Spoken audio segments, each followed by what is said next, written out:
오늘 본문은 누가복음 22장 63절에서 71절.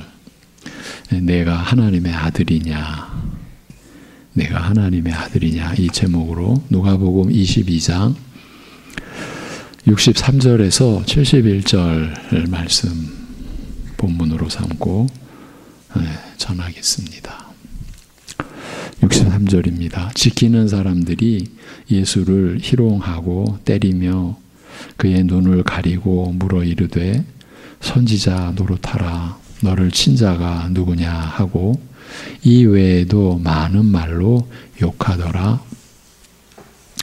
날이 샘에 백성의 장로들 곧 대제사장들과 서기관들이 모여서 예수를 그 공회로 끌어들여 이르되 내가 그리스도이거든 우리에게 말하라. 대답하시되 내가 말할지라도 너희가 믿지 아니할 것이요 내가 물어도 너희가 대답하지 아니할 것이니라. 그러나 이제부터는 인자가 하나님의 권능의 우편에 앉아 있으리라 하시니 70절 71절 같이 읽겠습니다. 다 이르되 그러면 내가 하나님의 아들이냐 대답하시되 너희들이 내가 그라고 말하고 있느니라. 그들이 이르되 어찌 더 증거를 요구하리요 우리가 친히 그 입에서 들었노라 하더라. 아멘. 예. 십자가의 말씀, 이것이 복음이죠. 십자가에 못 박히신 그리스도. 세상은 이 복음을 반기지 않습니다. 유대인들은 자기들이 나아가는 길에 거리낌이 되는 것, 장애물이 될 뿐이라. 그리고 이방인들, 모든 세상 사람들은 이 십자가에 못 박히신 그리스도의 말씀을 미련하다, 참 어리석은 짓이다, 이렇게 취급하고 이렇게 대접하는, 바로 그 십자가에 못 박히시는 예수님, 그 십자가의 길을 가시는 그 경로에서 일어났던 일을 우리가 수요 예배를 통해서 누가복음에 기록된 내용을 나누고 있습니다. 사실 이 한 구절 한 구절이 우리의 구원을 이루신 메시아 되신 하나님의 아들 되신 우리 주 예수 그리스도의 행적입니다. 이러한 역사가 우리를 살렸습니다. 그것도 영원히 살렸습니다. 악한 영적 권세가 그 세력을 마음대로 휘두르는 때에 하나님이 허락하신 거죠. 그 때를 허락하셨어요. 그때에 유대인 지도자들인 대제사장들과 장로들과 서기관들은 물론이요, 예수님의 제자까지도 마귀의 하수인 노릇하며, 그리고 다른 제자들은 그 세력의 흉흉함 앞에서 무력하게 무너져간 일에 대하여 지난주에 말씀드렸습니다. 특히 믿음의 신실함과 확고함을 자타가 인정하였던, 자타가 스스로도 또 주변 사람들도 다 인정하였던 베드로가 한낱 여종의 추궁 앞에서 얼마나 힘없이 무너졌는지 그의 비참한 실패를 확인하였습니다. 내가 나를 부인하리라.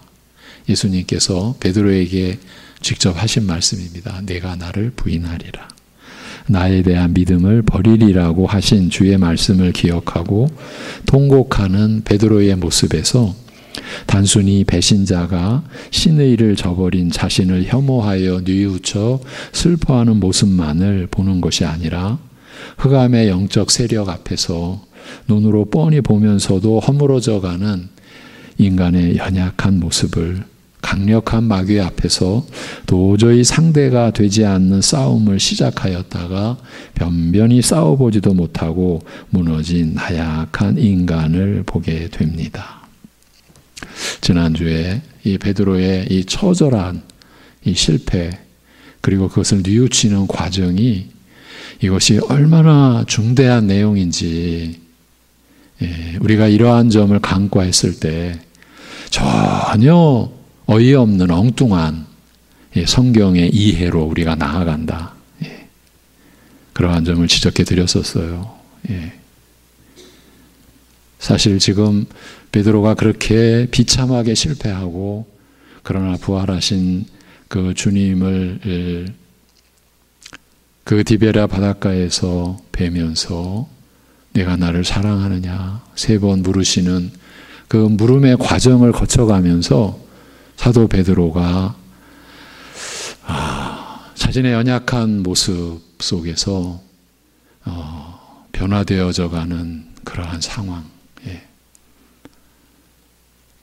우리 안에서 일어나야 될 일이죠. 우리의 평생 우리가 살아가는 과정 안에서 우리도 그러한 과정을 이미 여기 거친 분도 계시고요. 앞으로 거쳐가야 될 분도 계시고요. 진실로 자신의 이 나약함, 본질적으로 표현하면 그 죄의 그 비참함, 곧 자신의 비참함이죠. 이것을 하나님 앞에서 깨닫지 못한 심성, 심령, 믿음이 연약할 수밖에 없는 거죠. 늘 흔들릴 수밖에 없는 거죠. 그리고 엉뚱한 길로 나아가게 되는 겁니다.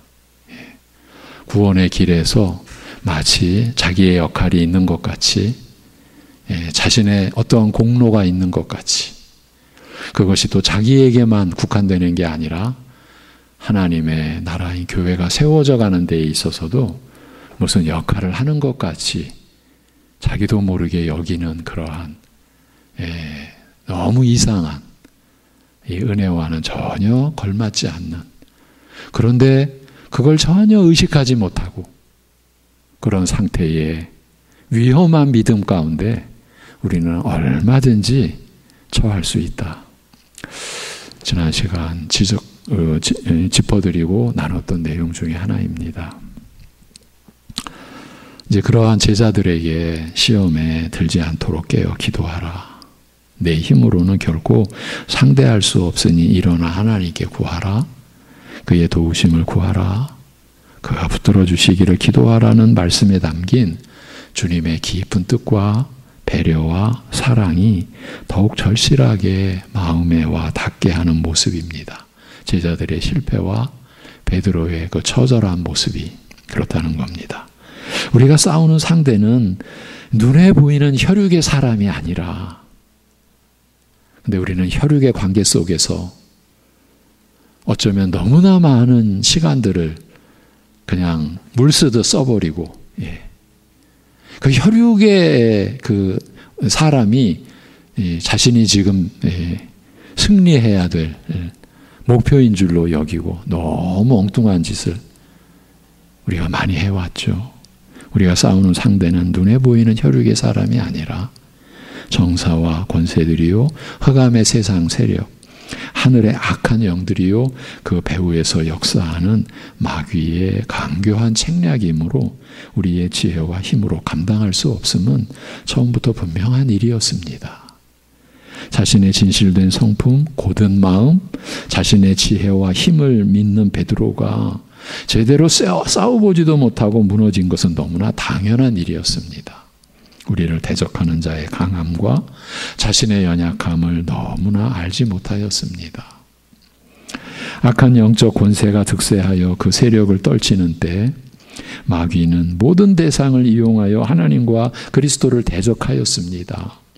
그리스도를 믿고 따르는 신실한 자들의 믿음을 무너뜨리며 그의 제자 중 한 사람을 꾀어 주를 배반하게도 하였으며 제사장과 서기관 등 이스라엘의 영적 지도자들을 수중에 장악하여 검과 뭉치를 들고 체포하게 하였습니다. 여러분, 영적 지도자들도 얼마든지 마귀의 수중에 장악될 수 있다. 그걸 보여주잖아요. 여러분, 오늘날이라고 다르겠습니까? 어쩌면 더 발아가는 흑암의 세력들, 마귀의 역사, 이렇게 우리가 생각해야 바른 방향이지 않겠습니까? 예. 그러나 마귀는 검과 몽치만으로 폭력으로만 그리스도를 대적하려 한 것이 아니었습니다. 오늘 말씀을 보면 체포된 예수님을 지키던 자들이 그를 때리며 예수님을 때리며 모욕했다라고 기록하고 있습니다. 모욕이라고 하는 것은 어떤 사람에게 그의 정당한 신분이나 지위를 부인하는 행위요, 적극적으로는 그의 명예나 인격을 훼손하고 파괴하는 행위라 할 수 있습니다. 도둑을 도둑이라 하는 것이야 모욕이라 할 수 없지요. 그러나 선량한 사람, 무죄한 자를 악한 자로 몰아가는 것은 그를 모욕하는 일이요, 그 사람의 가장 소중한 것, 경우에 따라서는 삶의 목적과 의미를 부정하고 짓밟는 매우 악한 죄라고 할 수 있습니다. 65절을 보면 이 외에도 많은 말로 욕하더라. 풀어서 보면 저들이 다른 많은 말로 예수님을 회방하여 말하였다라고 하므로 이 사람들이 한두 가지가 아니라 온갖 말로 모욕하였음이 분명합니다.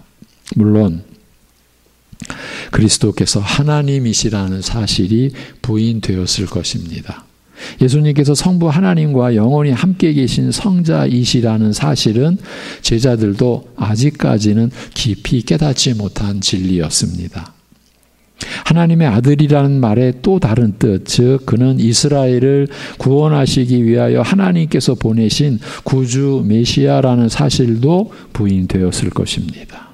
하나님이라는 사실도, 메시아라는 사실도, 구주시라는 사실도 부인되었을 것입니다. 참 사람으로서, 하나님의 아들, 곧 하나님이시지만 참 사람으로서 그는 선하시며 의로우시다, 죄가 전혀 없으시다는 사실도 부인되었습니다.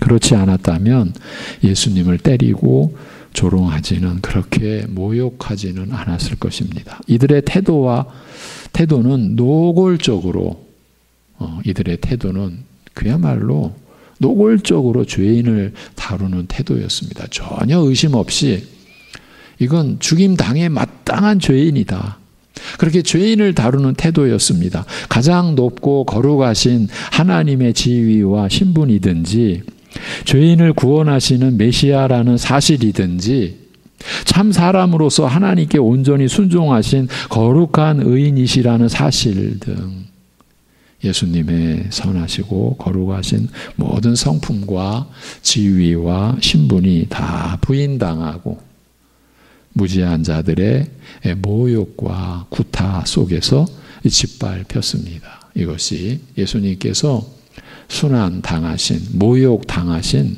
그 실체, 사실이었습니다. 여러분, 나 때문에, 우리 때문에 그런 지금 하나님의 아들이신 메시아이신 주 예수 그리스도께서 그런 모욕과 구타 속에서 짓밟히셨습니다. 우리 때문이죠. 죄인들 때문에. 그런데 오늘 말씀을 보면 이들이 예수님을 모욕하고 회방한 말이 여러 가지였음에도 불구하고 단 한 가지만을 구체적으로 오늘 본문에는 언급하고 있습니다. 기록이 되어져 있습니다. 그것은 예수님께서 참 선지자이시라는 사실을 부인한 것이었습니다. 선지자, 하나님으로부터 오셔서 하나님의 말씀을 받아서 하나님의 백성들에게 그 하나님의 말씀을 전하는 직무가 직분이 선지자, 그 직무를 맡은 이들을 선지자라고 하죠. 그런데 이제 그 모든 선지자들은 참 선지자이신 우리 주 예수 그리스도의 하나의 모형이었고 예표였다, 이렇게도 볼 수가 있죠. 그런데 예수님께서 참 선지자이시라는 사실을 부인한 것이었습니다. 이들이 예수님을 때리고 모욕하면서 그의 눈을 가리우고 묻기를 너를 때린 자가 누구인지 예언하라고 하였습니다. 이것은 예수님께서 선지자라는 사실을 고의적으로 조롱함으로써 부인한 것이라고 할 수 있습니다. 예. 예수님이 선지자라는 사실을 부인하기 위하여 저들은 모욕을 주고 조롱한 것이죠. 예수님께서는 항상 자신을 하나님께서 보내어 아버지에 대하여, 그 사랑에 대하여, 아버지의 사랑에 대하여, 아버지의 죄인 사랑하심에 대하여, 그의 공의로우심에 대하여 증거하게 하신 분이라고 밝히셨습니다. 자신을 그렇게 밝히신 거예요.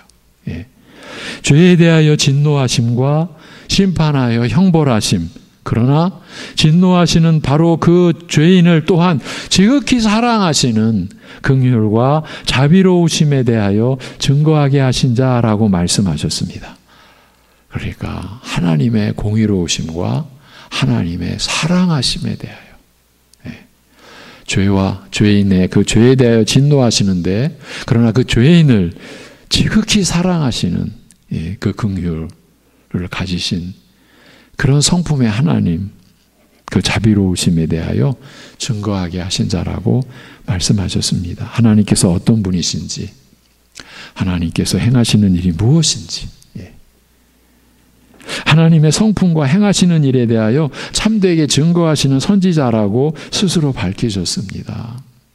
잠깐 옆으로 가서, 그래서 우리가 복음서 등 구약도 신약의 말씀도 우리가 성령님 의지해서 사모하고 보고 듣고 늘 그 말씀을 내 생명 영혼의 양식 삼는 자가 하나님께서 어떤 분이신지를 더 깊이 더 풍성히 알아가고, 하나님께서 행하신 일, 꼭 하나님께서 행하신 일이 우리 또 자신을 위한 일이시잖아요.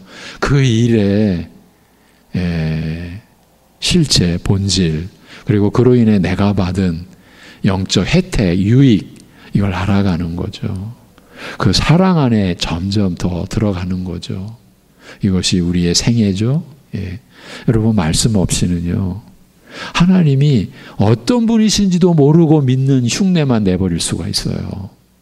하나님이 나를 위해, 우리 교회를 위해 어떤 일을 행하시는지 분명치 않으면서도 마치 믿음을 가진 자라고 얼마든지 그럴 수 있는 거죠. 그래서 말씀을 가까이 하는 것, 참 여러분에게 누누이 강조해 드리고 있습니다. 이렇게 참되게 하나님에 대하여 아시고 드러내시는 참 선지자, 참되게 하나님에 대하여 아시고 드러내시는 참 선지자는 어떤 의미에서 오직 예수님 한 분뿐이라고 사도 요한은 증거합니다. 요한복음 1장에서.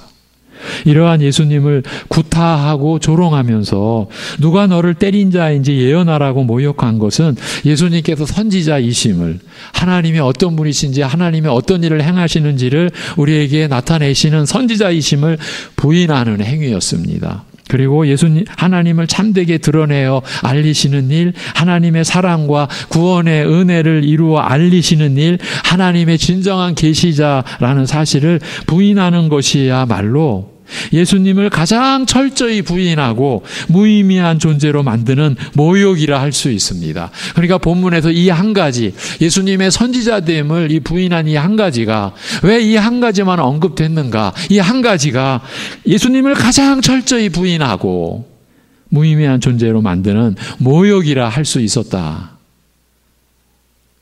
누가는 바로 그 점을 이곳에 적고 있는 거죠. 그러니까 이들의 예수님을 조롱하고 모욕하는 행위가 얼마나 철저했는지, 그리고 그 뒤에 이 마귀가 얼마나 악한 계략을 가지고 이들을 통해서 역사했는지를 이렇게 나타내 보여준 것이죠.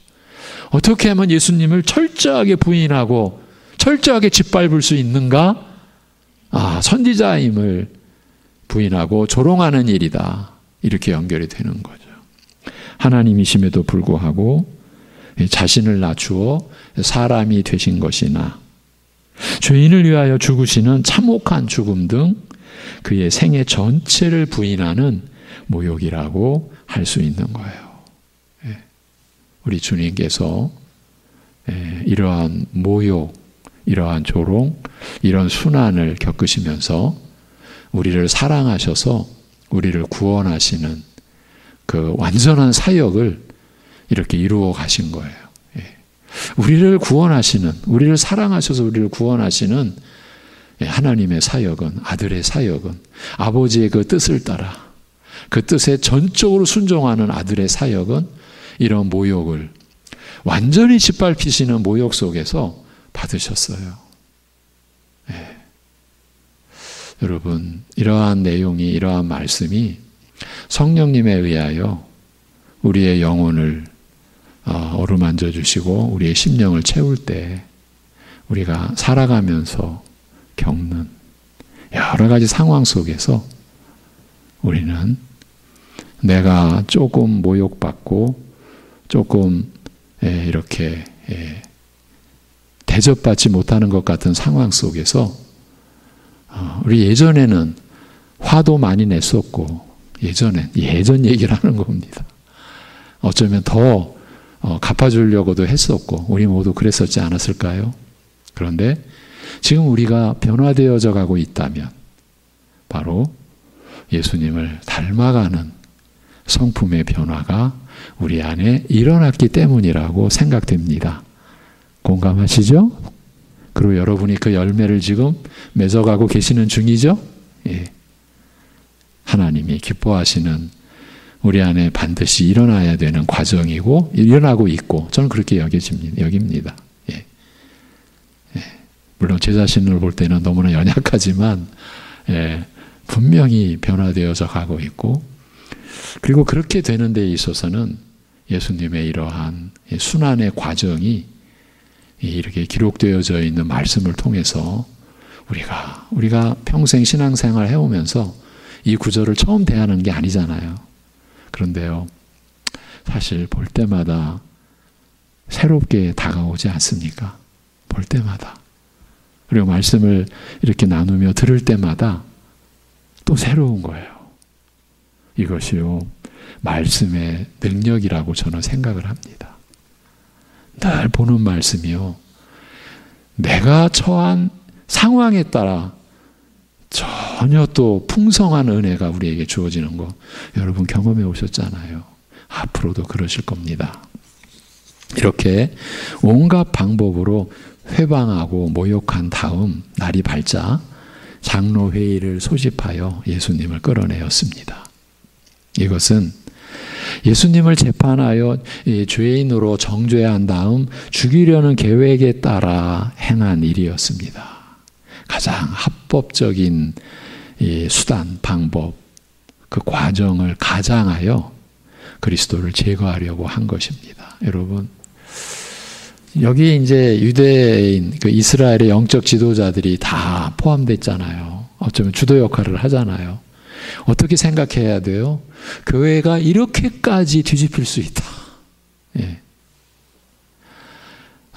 교회가 이렇게까지 이 사단의 수중에 장악되어져서 이렇게 악한 일을 행할 수 있다. 여러분, 그런 경계심. 그래서 우리가 지금 교회로 세워져 가는 것도 우리 모두가 하나님께 늘 은혜를 구하고 우리가 거짓 속에서 있지 않고 진리와 은혜 속에 하나님께서 말씀하신 대로 바르게 세워져 가기를 다 함께 기도하셔야 됩니다. 지금 교회가 이 짓을 한 거예요. 합법적인 방법을 가장해서, 그것도 가장 합법적인 방법을 가장해서 하나님의 아들을 제거하려고 한 것이에요. 여기서 말하는 장로회의라는 것은 사내들인을 가리키는 것이며, 그 공회라고 하는 것, 이게 장로회의인데 사내들인을 가리키는 것이며, 명목상 하나님 백성 이스라엘의 구별된 지위와 관련된 모든 일들을 재판하는 최고 법정이었습니다. 이스라엘 고유의 독특한 일들, 어떤 중대한 일이나 신앙상의 도리에 저촉되는 경우 이를 심의하고 판결하는 교회 법정과 같은 곳이었습니다. 이러한 사내들인의 예수님을 끌고 와서 재판을 받게 한 것은 유대인 최고의 법정에서 정죄받게 함으로써 그들이 예수님을 제거하는 일이 모든 백성들에게 자신의 양심에 거리낌이 되지 않게 하려는, 산헤드린에서 정죄받았어.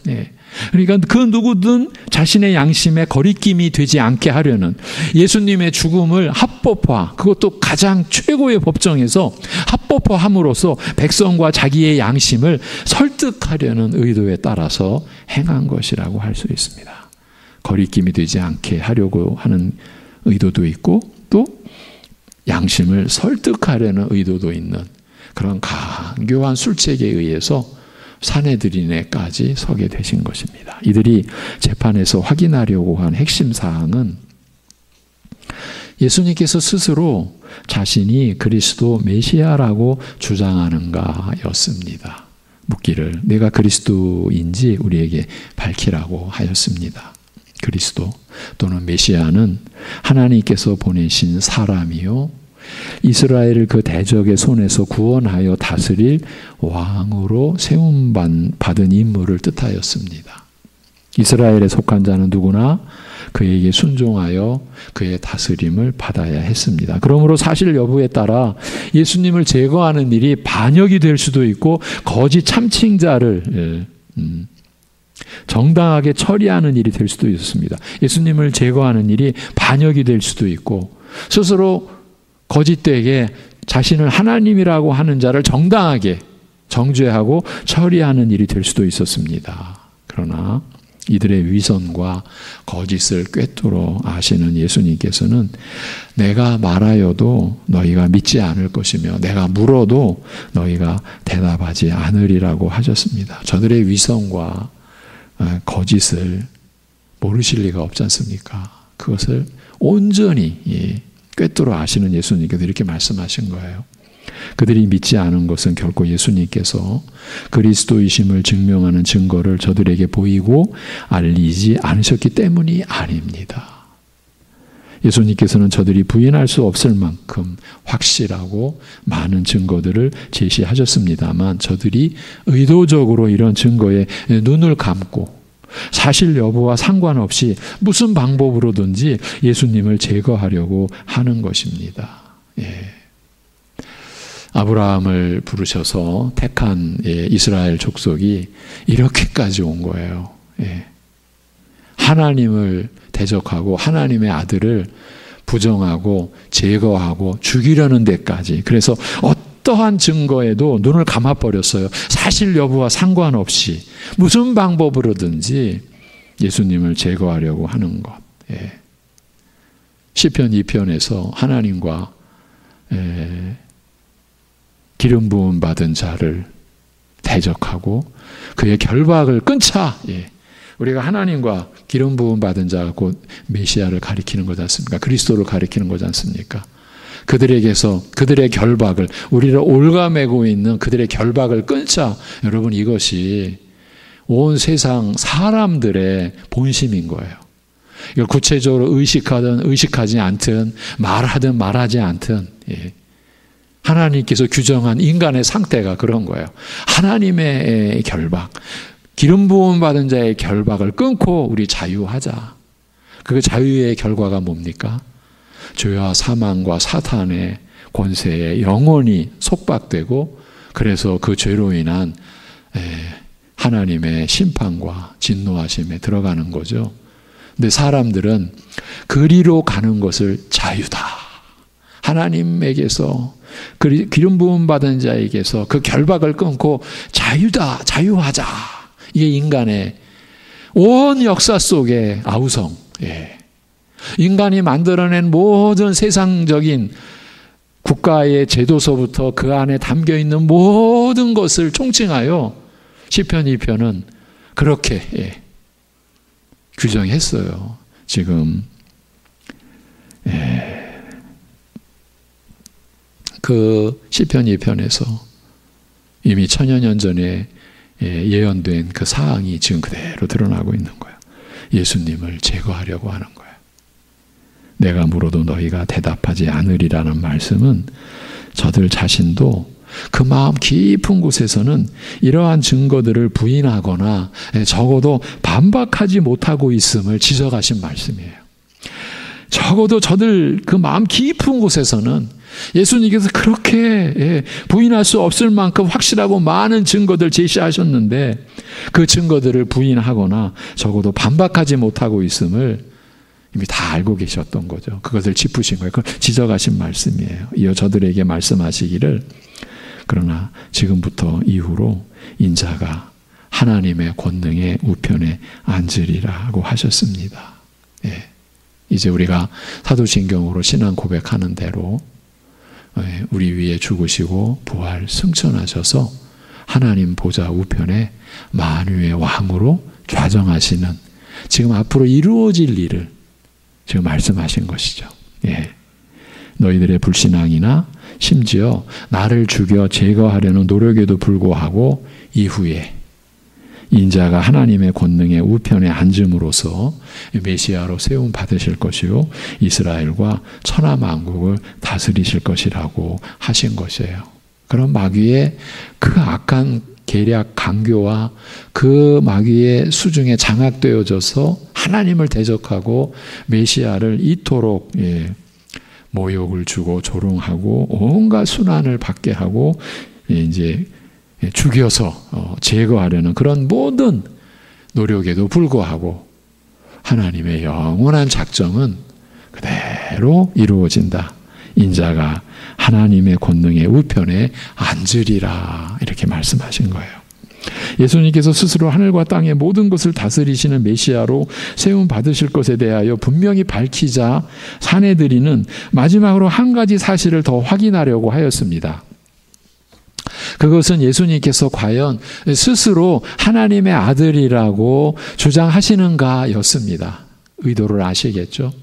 저들의 양심의 거리낌을 저들은 어떻게든 가리려고 덮으려고 그리고 또 백성들의 그 양심을 설득하려고 어떻게든 예수님을 정죄하려는 결정적 증거를 확보하려고 이렇게 제시를 한 거죠. 그러나 예수님은 저들의 의도를 다, 저들의 위선과 거짓을 다 알고 있었고, 그러나 예수님은 아버지의 뜻을 따라 가셔야 될 길이 있으셨기에, 이제 저들의 의도와 상관없이 대응을 하신 거죠.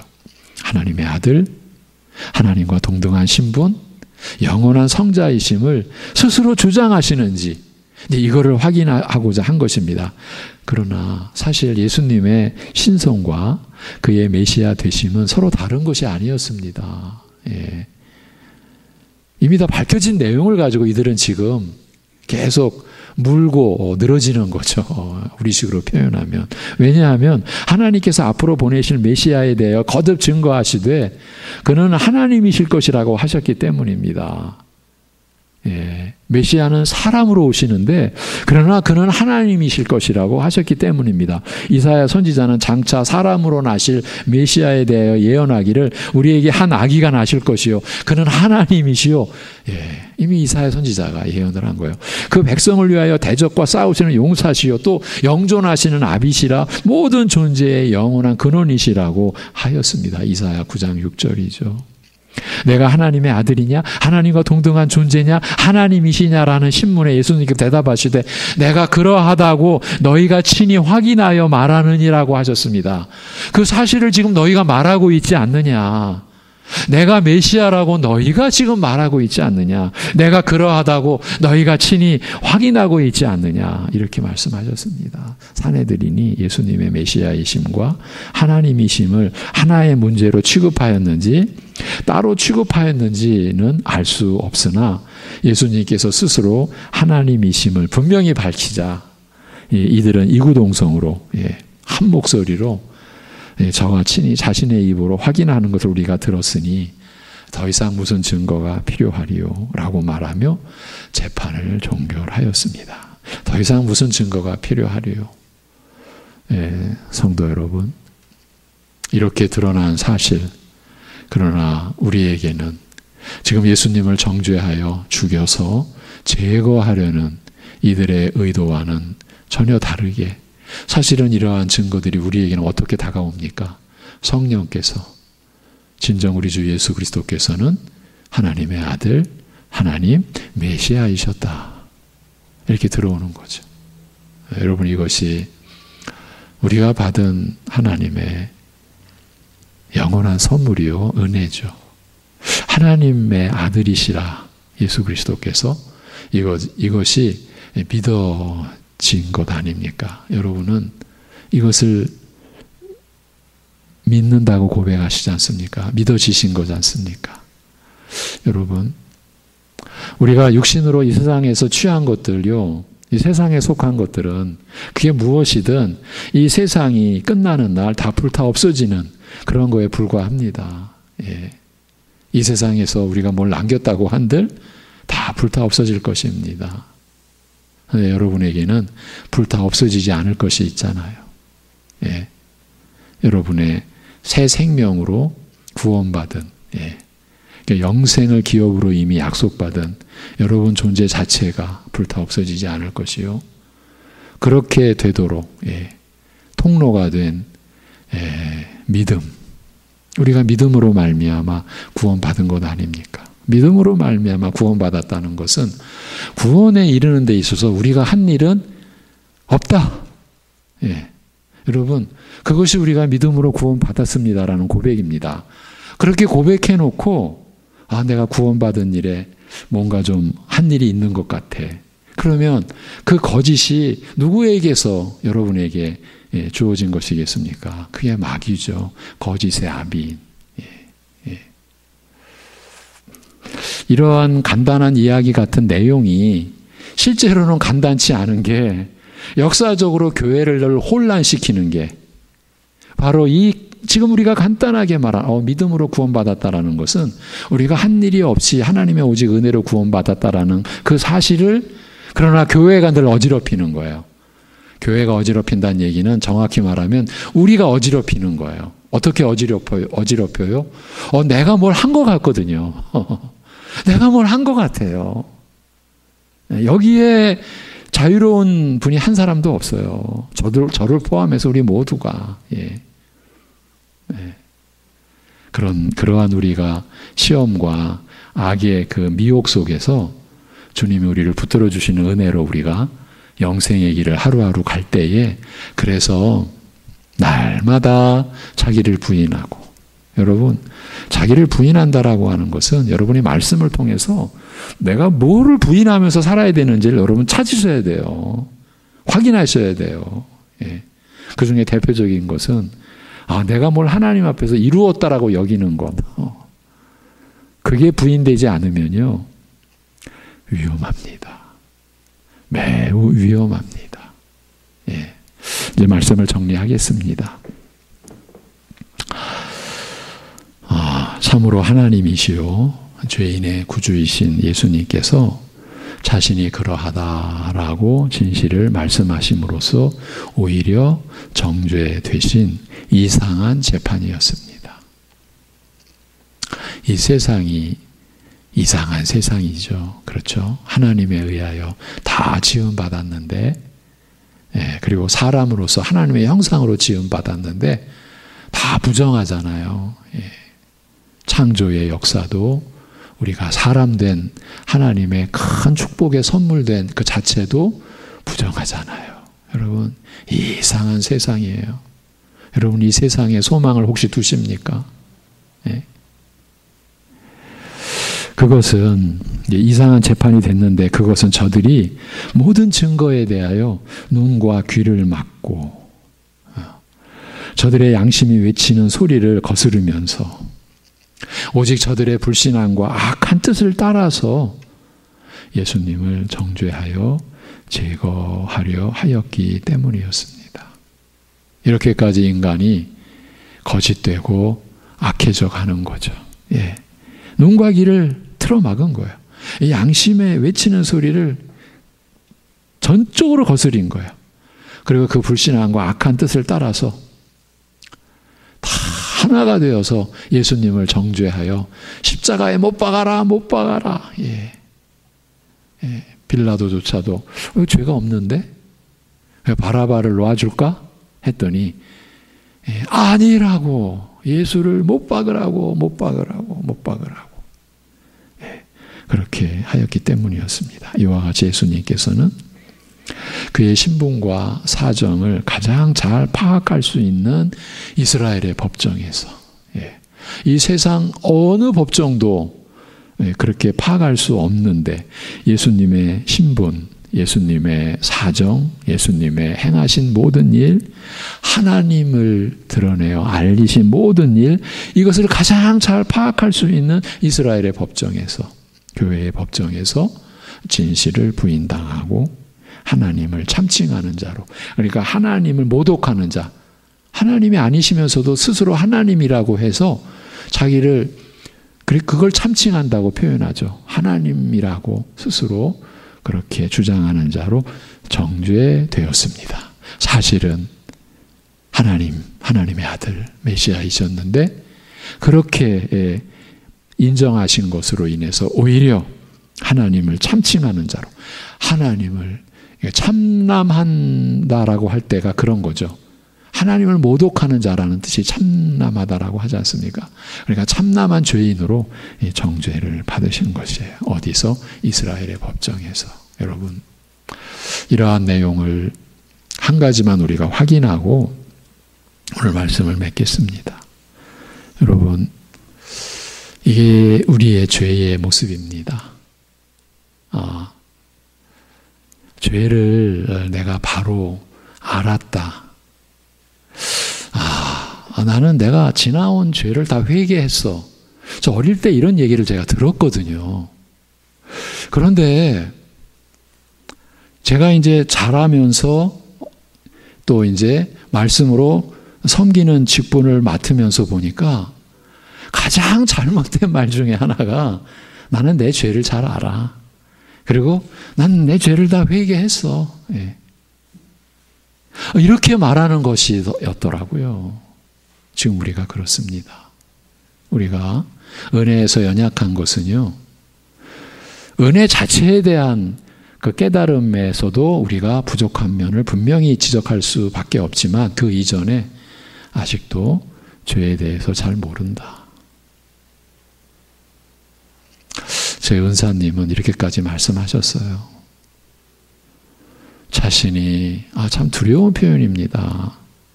자신이 죄인인 줄을 진정으로 아는 자, 눈을 찾고 보아도 못 봤다. 이렇게까지 말씀하셨어요. 그만큼 우리 자신을 모른다라는 거죠. 이러한 내용 앞에서 이스라엘, 이 무지막지한 이들이라고 하는 그러한 우리의 말이 사실은 나를 향한 말이다. 이렇게 거짓될 수 있고 마귀의 수중에 이렇게 장악될 수 있고, 그러면서도 자신의 죄를 알지 못하는, 지금 이들은 자신의 죄를 몰랐잖아요. 모르고 이렇게 행하고 있었잖아요. 그게 지금 우리를 비춰주는 말씀의 거울이라고 하는 것을 짚어드리면서 오늘 말씀을 마무리하겠습니다. 기도하겠습니다. 하나님 아버지, 우리가 예수님 믿어 구원받았다는 평생의 고백, 과연 그 고백 속에 얼마나 우리를 긍휼히 여기시고 우리를 참으로 안타까이 여기시고 우리를 얼마나 사랑하시는지 그 하나님의 마음을 우리가 얼마나 알며 하나님의 은혜를 얼마나 바로 깨달으며 우리가 예수님을 믿어 구원받았습니다라고 고백하는지 우리 자신을 또 살필 수 있는 시간, 살필 수 있는 은혜 오늘도 우리에게 내려주심에 감사합니다. 우리 주 예수 그리스도의 그 십자가 그 고난, 죽음에 이르기까지 당하시는 그 모든 모욕과 말할 수 없는 그 조롱받는 그 과정,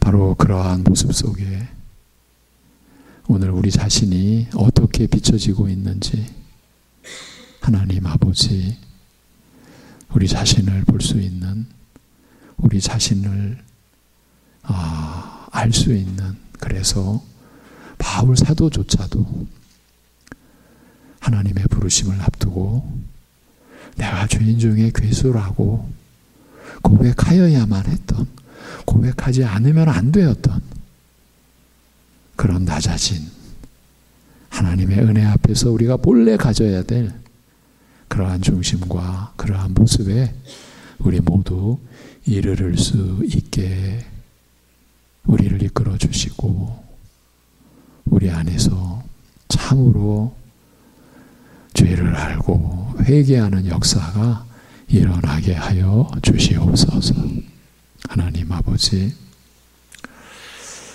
그야말로 전적인 우리 주 예수 그리스도의 은혜로 우리가 구원받았다라고 하는 이 고백 속에 우리의 드러낼 수 있는 어떤 자랑거리라도 있을 수 없는, 있어서는 안 되는, 우리의 어쩌면 평생의 싸움이 거짓되게라도 우리를 드러내려고 하는 우리의 그 악한 심성과 싸워야 하는 우리의 평생이라고 하는 인식도 우리 안에 일어날 수 있고, 그리하여서 우리가 날마다 하나님 앞에서 낮아지고 자기를 부인하는 것이 얼마나 우리에게 복된 일이고 감사한 일인지 깨닫는 역사를 우리에게 허락하여 주시옵소서.